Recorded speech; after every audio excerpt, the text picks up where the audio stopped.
O Senhor me pediu esse texto e eu vou trabalhar o que, na verdade, essa mensagem, ela significa para nós. E o nosso Senhor, Ele dá aqui o mérito, ou a noção, do que é reconhecido biblicamente, teologicamente, como ministério da consolação.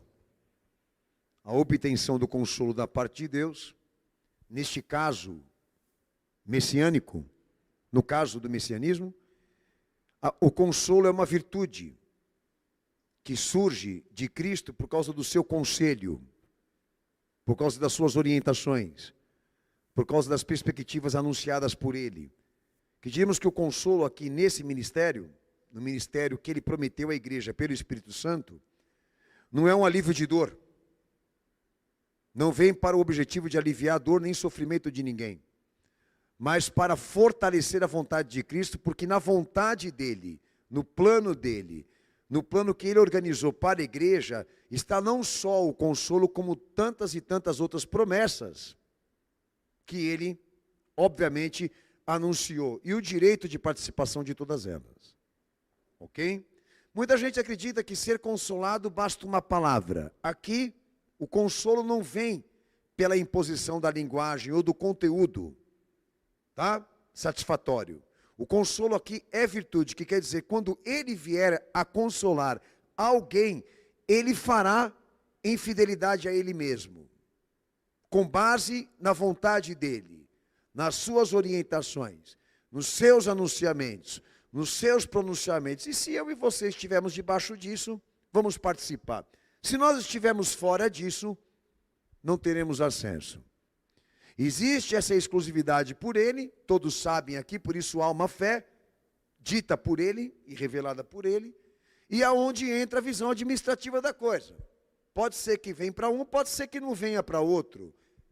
Não porque Deus está fazendo acepção, mas porque toda a promessa que Jesus alcançou pela vitória dele, toda ela está canalizada, senhores. Que quer dizer que ela só irá chegar ao homem se ele testemunhar a Cristo a vontade do Senhor. Amém? Então, novamente eu vou repetir aqui. Consolo para nós. Amém? Obrigado, querido. Consolo para nós, cristãos, não vem com orientação filosófica. Não se trata de uma massagem para alívio de dor, mas do testemunho ou da testificação de que Cristo está em nós. Isso é tão forte no Evangelho, que para obter o consolo do Senhor, você não necessita das coisas que estão externas ou fora de você, porque Ele completa, naquele momento, naquela circunstância, naquela situação. Eu já falei para vocês que quando os historiadores foram a fundo na primeira igreja e na sua história, entender quem eram os primeiros cristãos, uma coisa que chamou a atenção deles em relação àquela igreja, é que aquela igreja foi mastigada, triturada pela política da época, de uma forma tão injusta, tão desumana. E o que chamou a atenção deles é que mesmo aqueles cristãos sendo alvos dessas atrocidades políticas, eles se mantinham fiel ao Senhor mesmo assim, mesmo sem expectativa de vida. E foram querer descobrir por quê. Porque os cristãos deixavam claro que a coisa mais importante era o Senhor, do que aquelas outras coisas que cercam a vida ou a necessidade do homem. E a coisa é tão séria que eu estou dizendo aqui, que muitos historiadores vieram até se interessar, e alguns até que eu já mencionei de púlpito se converteram, por essa narrativa. Então o entendimento aqui realmente é esse, que quando nós estamos em comunhão com Ele, que Ele está confirmado em nossa vida, ali é o tudo, ali é o basta, como disse ele ao Paulo, a minha graça te basta, o meu poder se aperfeiçoa agora no teu sofrimento, na tua fraqueza, no teu padecimento. E isso se repete como um padrão para os demais cristãos e para os demais fiéis, porque é a experiência da caminhada de fé, daqueles que realmente se entregaram a Jesus. Viver os acontecimentos dele, né? E deixando em evidência, claro isso, que o que mais importa é ele, é a vida dele, é o que ele fez. Eu não sei se isso está muito trabalhado por você. Se não tiver, qualquer momento que alguma coisa fora de você se deslocar e não estiver de acordo com você ou com os teus desejos, você vai questionar Deus e vai questionar a fidelidade. Você pode ter certeza disso, como alguns estão fazendo lá fora. Mas lembrando que ele, o evangelho dele, independe dessas coisas materiais, ou deste mundo, ou daquilo que nós desejamos do que está lá fora. Basta ele. Fala, basta ele. Eu não sei se isso é forte para você, mas precisa ser. Amém? Aqui o Senhor, ele inaugura um tempo, e um tempo messiânico, que ele faz uma promessa à igreja, e isso está no versículo 20 e versículo 22, de uma tristeza que se converte em alegria. Aí está o ministério da consolação. E define também no versículo 22, que a alegria que ele produzir no fiel, no cristão fiel, ninguém pode tirar. Eu queria entender isso com você aqui. Amém? Bom, primeiro detalhe importante desse texto é o primeiro versículo, que Jesus falou e os discípulos não entenderam de primeira mão. Quando ele fala um pouco e não mais me vereis, outra vez um pouco e ver-me-eis. Aqui o Senhor ele já começa a preparar os discípulos para uma nova etapa da descida dele aqui nesse mundo, que é a encarnação. E qual seria essa etapa? A da ressurreição. E ele começa a preparar os discípulos exatamente para o que, na verdade, o que ainda viria para eles depois da sua ausência, quando ele subisse. Alguns ali entre o Senhor, discípulos, iriam se lamentar e chorar por isso. Mas antes de entrar nesse detalhe, eu queria aqui mencionar aos irmãos uma coisa importante para nós aqui como expectativa de vida e vida redentiva. Que a gente fala no seminário, escatologia da salvação redentiva. O que seria a escatologia da salvação redentiva? Aquilo que ele cumpriu na morte e na ressurreição implica uma consumação dentro da história. Então existem 4 estágios dentro da escatologia bíblica e messiânica do Senhor, que definem exatamente esse plano numa panorâmica completa. A primeira delas, que Jesus é o Messias anunciado a Israel. E por quê? Porque ele testemunhou o ministério da divindade e provou ser em obra, em efeitos.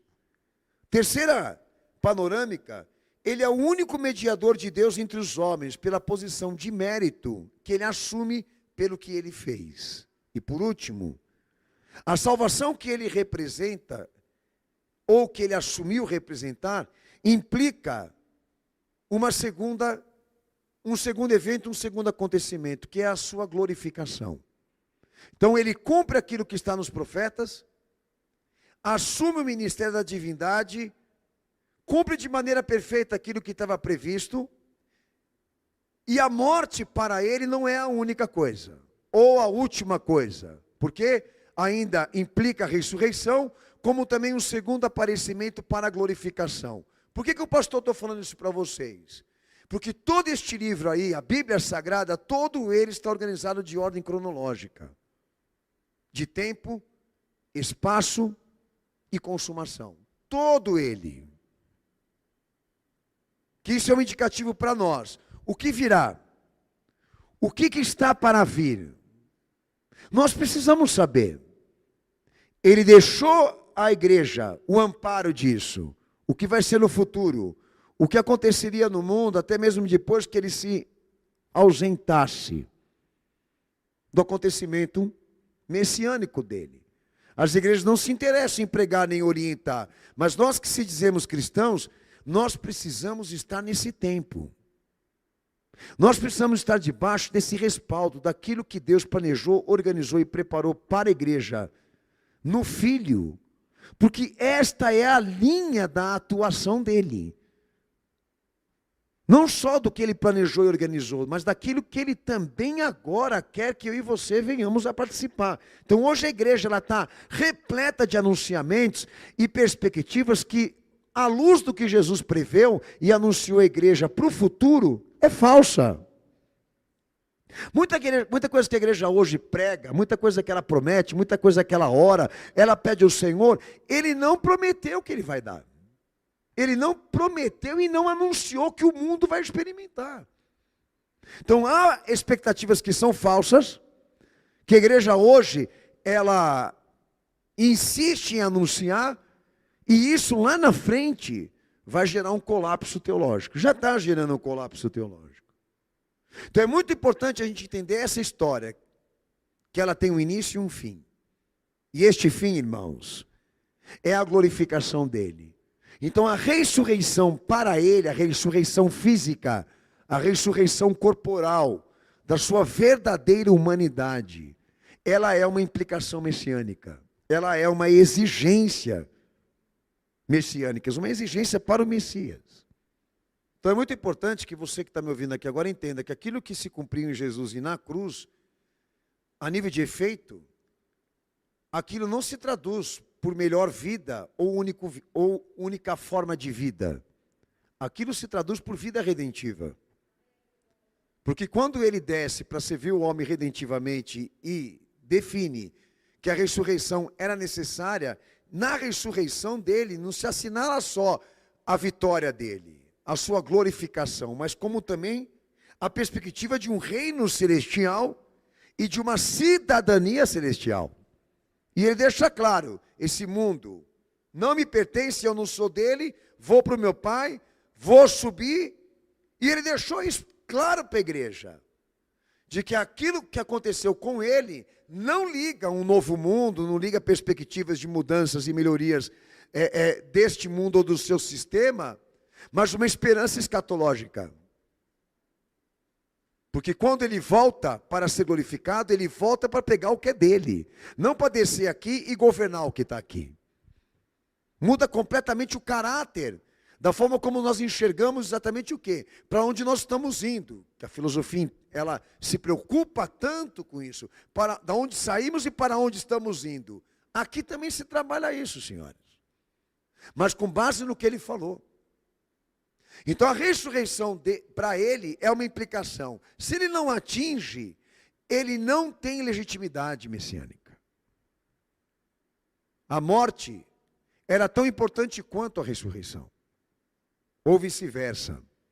Então gera-se então uma expectativa de um reino celestial, como também de uma cidadania celestial para aqueles que creem nele, porque também vão viver a ressurreição dele. Vão viver a morte dele, num plano terreno e num plano celestial, que Paulo fala até lá em 1 Coríntios capítulo 15, do verso 14 ao 58, que eu não tenho tempo para ler aqui, né? Mas que serve de base para vocês se orientarem, nesse sentido, que uma pessoa que entrega a vida dela para Jesus, ela se reveste de Cristo, se reveste da vida dele. E se revestir da vida dele agora nesse plano terreno e humano, traz exatamente o quê?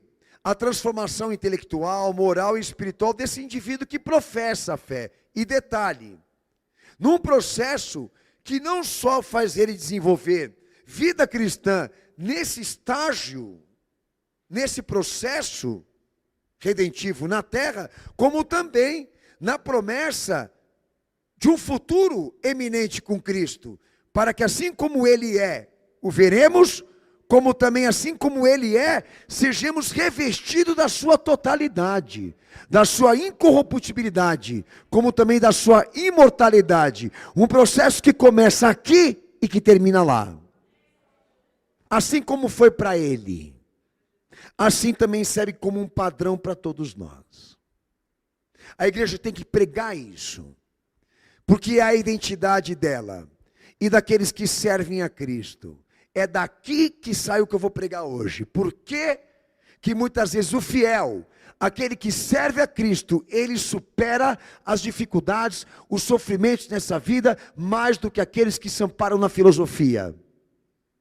Porque a vida que ele luta não é a vida do corpo, não é a vida do mundo, mas a vida que o Senhor prometeu para ele, que termina no céu, que termina num reino absoluto e perfeito, com ele governando. Como Paulo dizia, né? Da onde virá o nosso Senhor? Olha para o céu, porque de lá virá o nosso Senhor.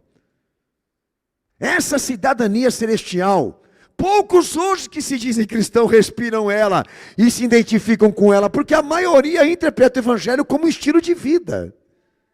E não como uma proposta redentiva. Eu venho dizendo isso aos irmãos, isso é fraude. Senhores, isso é fraude porque Jesus não prometeu que o reino dele está aqui neste mundo. Ao contrário. Aqui no plano terreno, o reino dele é consciência, o reino dele é palavra, o reino dele é regeneração, o reino dele é transformação, é capacitação de obras. Não existe concepção materialista no reino dele. A igreja aqui para ele é invisível, ela não é templo, ela não é estrutura, ela é atos de fé. Mas num processo que inicia aqui e termina lá.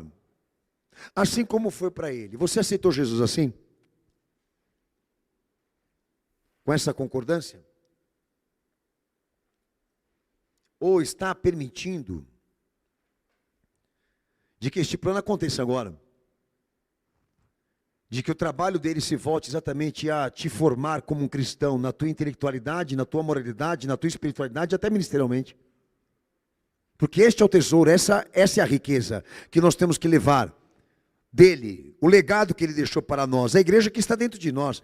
A pergunta que eu te faço aqui é essa: se Jesus define que o tempo do cristão aqui nessa terra e neste mundo é passageiro, é provisório, você enxerga o teu chamado com Cristo assim? Aceitaste ele nessas condições? Ou você, como os protestantes, os católicos, os demais religiosos, você interpreta o evangelho dele como estilo de vida próspera, cultural, materialista, social, sistêmica? Isso é um erro. Há uma escatologia. Primeiro os mortos vão subir, depois aqueles que estão vivos. Primeiro aqueles que morreram em Cristo, que estão mortos, depois aqueles que estão vivos. Num abrir e fechar dos olhos. Ao encontro dele que está no céu. A última chamada. Como ele falou pelas parábolas das 10 virgens. E deixou claro ali. Tem muitos. Mas entre eles poucos vão subir. Porque poucos mantêm o azeite na sua lâmpada, irmão. E essa igreja tem que discernir isso. O grito do noivo é isso. Entendeu? Aí vem o noivo. O grito que sai do céu é o grito da trombeta, o grito do anjo, é a chamada que o noivo está chegando e que a igreja vai ser arrebatada para o encontro dele no céu. Até lá, até isso acontecer, nós temos um plano, nós temos um propósito, ver essa igreja dentro de você, vivendo os acontecimentos de Cristo, aqui e naquilo que realizamos nesse mundo. Se isso não estiver acontecendo, nós fraudamos o evangelho. Dá uma salva de palmas para o teu Senhor.